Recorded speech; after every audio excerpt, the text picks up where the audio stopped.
In speedrunning, there are generally two types of new discoveries. First being the dreaded one, where although time is being saved, the strategy at hand is tedious, difficult, plain random, or just not fun to execute. Occasionally, these types of glitches can go so far as to incentivize the community to split the speedrun into different categories, where use of the new finding might be restricted, especially if it took over and completely redefined the run. There are different types of speedrunners, and accommodating the varied playstyles and preferences is important for the health of any speedrunning community. A good example of this would be the Prince of Persia leaderboards, which are split into standard categories, dominated by the zipping glitch, zipless categories utilizing a large variety of glitches, and finally the no major glitches categories, which emphasize the movement the Prince of Persia series is so well known for. However, sometimes when a new strategy or technique is discovered, it is met with universal praise. Perhaps because it allows for a difficult portion of the game to be skipped, or because it decreases the amount of luck required. Maybe it just made the game more enjoyable to play. It is one of these rare cases where a new technique significantly increased the quality of Dark Souls speedrunning, which I want to cover. In the summer of 2019, a new glitch was discovered, and this is what it can do today. While seemingly simple to execute, it has an impressive number of uses with outcomes of varying complexity. Let's dive into the inner mechanics of the glitch, how it is performed, and how it revolutionized Dark Souls speedrunning. This is Prom Swap, and the story of how we became Dark Souls millionaires. Please enjoy. Dark Souls released exclusively on consoles back in 2011. As such, it was developed with a control scheme for gamepads in mind. Its PC port seeing released the following year, however, meant the need to accompany the use of mouse and keyboard as well. The reason I mention this is because prom swapping is directly based on this duality of gamepad and mouse plus keyboard control schemes. Navigating the game's menus is possible via both buttons, keys, and also with the mouse cursor. This allows performing two differing inputs at one exact moment when controlling the menu. For example, in the main menu, the controller can be used to open the quit out prompt. However, at the same time we can also click the left mouse button to switch the menu categories. If both inputs are combined together, the quit out prompt opens, but the menu category is switched as well, resulting in two menus being open at once. You can already see how this might be utterly broken, given other menus within the game operate under similar principles. Before the summer of 2019, the Prepare to Die edition saw its all bosses category perform the Silver Knight Archer skip in Anor Londo, allowing its speedrunners to upgrade their Black Knight Greatsword to its maximum level very early in the run, saving time in various fights due to the increased damage. The problem with this strategy was the number of items required for the skip to work. Fall control needs to be active throughout the whole process, otherwise the chosen undead dies, but the spell's default duration isn't long enough, requiring the Lingering Dragon Crest Ring to also be equipped. Purchasing these items along with a catalyst from Griggs totals to 22,000 souls, while the early rewards from Taurus Demon, gargoyles, and various minor enemies slain along the way left the runners roughly 4,000 souls short. As such, these souls were used to level enough stats for the Greatsword, and before heading to Anor Londo, Stray was killed for his souls, along with Petrus and the Asylum Black Knight. Killing extra enemies meant an additional time loss, while Stray Demon was a tank. Fighting him early without an upgraded weapon introduced extra luck into the run, as the runners required more favorable patterns from the boss. After the journey through Asylum, necessary souls for purchasing all the items for the Silver Knight Archer skip were obtained, and the speedrun could continue further. Luckily, this version of the route wouldn't last long, as Prom Swap solved its issues. A vendor's purchase menu has these two navigating arrows which switch the item category tabs. These arrows can be clicked on with the mouse, much like the arrows from the regular main menu. Similarly to how the quit out prompt was carried over, the purchase prompt can also be carried over from a starting tab of items to a target tab by pressing purchase with a button and clicking on the arrow at the same time. If the prompt is confirmed, an item from the target tab will be purchased. Which listed item is purchased is determined by the menu index of the original item in the starting tab, which is usually simply its position on the list. This is huge, because the player does not need to have enough souls to purchase the target item. Let's use a simple example for demonstration. The undead merchant has a residence key, costing 1000 souls, but we only have 500. The residence key is first on the list, having an index of 0. The adjacent tab of weapons for sale has the dagger in the first slot, costing 300 souls. By performing a prompt swap from the weapon tab to the key tab, the residence key can be purchased. Notice that we are left with 0 souls after this process. This is because the game still deducts the actual price of the key from our soul count. Going back to Griggs and all bosses, the Lingering Dragon Crest Ring costing 20,000 souls has an adjacent heavy soul arrow in the corresponding second slot. The arrow costs mere 2,000 souls. Adding that on top of the 1500 for fall control and 500 for the sorcerer's catalyst, the total sum required when using prompt swap is 18,000 souls lower than without the glitch. For the speedrun, this meant the souls obtained from Taurus and Gargoyles were used to level up, while making sure at least 4,000 souls were spared. Then, Fall Control and the Catalyst were purchased, and the remaining souls were used to prompt swap the Lingering Ring. With all the essential items for the Silver Knight Archer skip obtained, the runners continued straight to Anolondo, coming back to kill Stray Demon later, with their greatsword upgraded, dealing much more damage, saving time, and relying less on good luck. Thanks to this reroute change, and also further optimizations, the All Boss's world record improved from 106.37 to 105.20 before further changes to the route were made. Though the scammed merchants probably weren't as happy.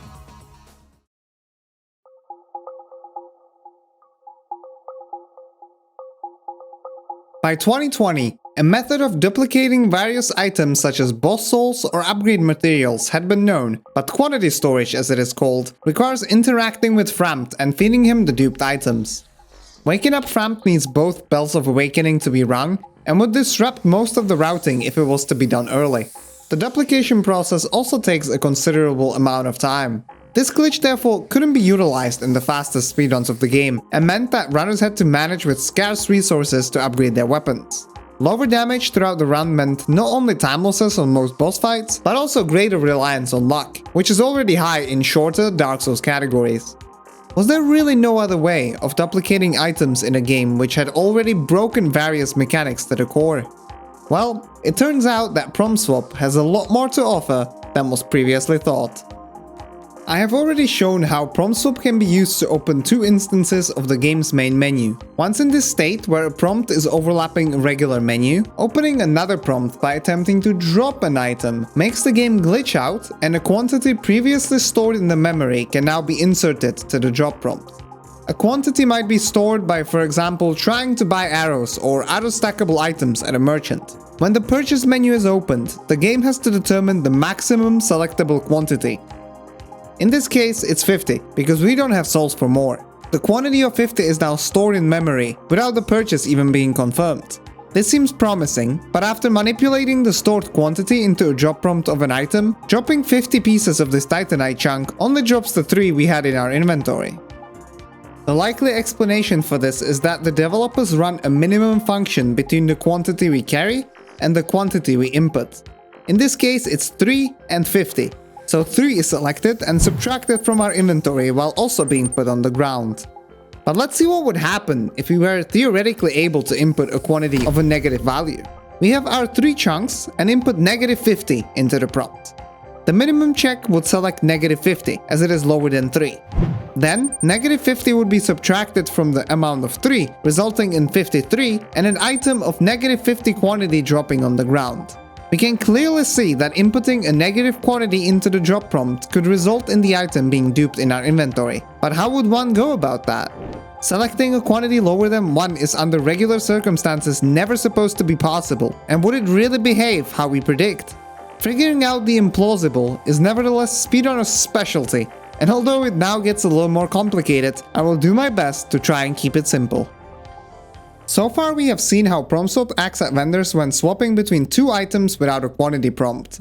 Second scenario is when both the item from the starting tab and the item in the target tab have one, like here when swapping from arrows to titanite shards. We have enough souls for 1 arrow, but prompt swapping from it allows us to freely select a quantity of up to 99, resulting in that number of shards being purchased. This is fantastic for obtaining shards, but doesn't find much use elsewhere. The third interesting scenario is when the starting item has a quantity prompt and the target item does not, such as swapping from arrows into the weapons tab. When we target this bastard sword with prompt swap and select a quantity of, let's say, 500, then press purchase, we do not obtain 500 different individual bastard swords. No, there's just one in our inventory. However, the game still internally recognizes it having a quantity value of 500. You know how we can tell? It's really heavy. Like, really heavy. Why? Well, this is a leftover mechanic from Demon Souls, where arrows or materials had their own weight. So the formula to calculate any weight in the game was weight per one unit times quantity. The same formula is also used in Dark Souls, even though stackable items do not actually weigh anything. Reusing code in development is nothing unusual, and shows how much Dark Souls truly owes to its predecessor, even on the inside. So now that we have a weapon with a quantity property of 500, what next? And why is such a weapon even desirable? When attempting to purchase any item from a vendor, the game has to determine whether it should open a quantity prompt, and if so, what the maximum quantity it should allow to purchase is. In order to do this, it always takes the maximum number of items in the particular stack. For example, a full stack of blossoms is 99 pieces, then it subtracts the amount you already possess. Here, we already own 20 blossoms, so it subtracts 20 from 99, resulting in maximum of 79 blossoms being offered, provided we have the necessary souls. Such a calculation occurs even when purchasing a non-stackable item, such as our bastard sword. The maximum number of a bastard sword stack is 1, and should never be any different. However, we have a bastard sword with an inherent quantity of 500, thanks to the prompt swap performed earlier. Filling out the variables, the game calculates 1 minus 500, resulting in the quantity of negative 499 already being stored into the memory. Purchasing the bastard sword would behave per normal, but storing the quantity is all we are after. So let's put these things together. Target an unstackable item with the prompt swap and select a higher quantity when purchasing it. Then open the regular purchase prompt for it and exit the menu. Prompt swap a double menu and try to drop the item supposed to be duped. Now, after selecting the previously stored negative quantity, the game attempts to subtract a negative number of items, resulting in them being duped instead. The mechanic behind this process might be a little more complex, but performing the glitch is simple and quick, allowing speedrunners to incorporate it into their runs. The item dropped on the ground is an invalid item and one can just leave it there, as picking it up doesn't do anything. This method of duping allowed any percent speedruns to reach Black Knight Greatsword plus 5 instead of plus 2. It was first utilized by Menos in his world record of 31 minutes 14 seconds. Damn! Let's go! Fuck yeah! And the last record with this strategy stood at 29 minutes 54 seconds, before homeward wrong warping changed the route completely. This strategy also benefits the 80% no wrong warp category, providing a Black Knight Halberd plus 5 since the early phases of the run.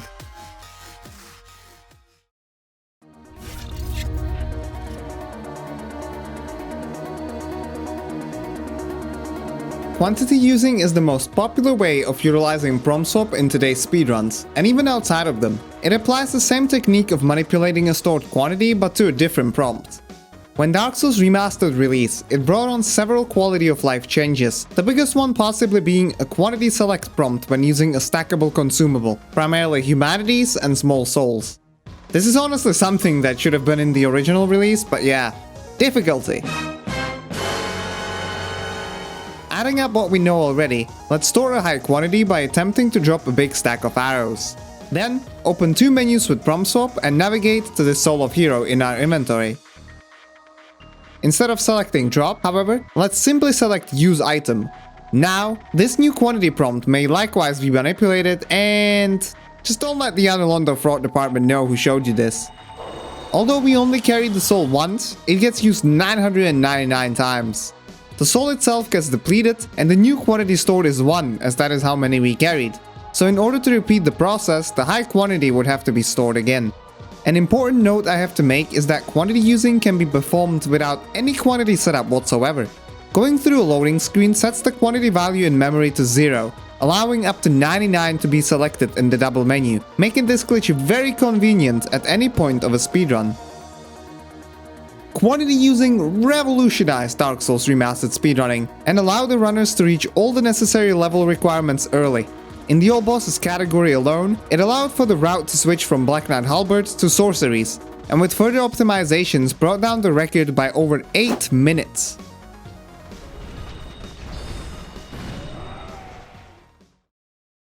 New discoveries in speedrunning can spark controversies, trigger reluctance, generate frustrations, and even initiate the creation of new speedrunning categories. With prompt swap, however, the complete opposite has been the case. The glitch bears no downsides and has improved Dark Souls speedrunning tremendously. It allowed for strategies to be optimized, new routes to be born, and world records to be shattered.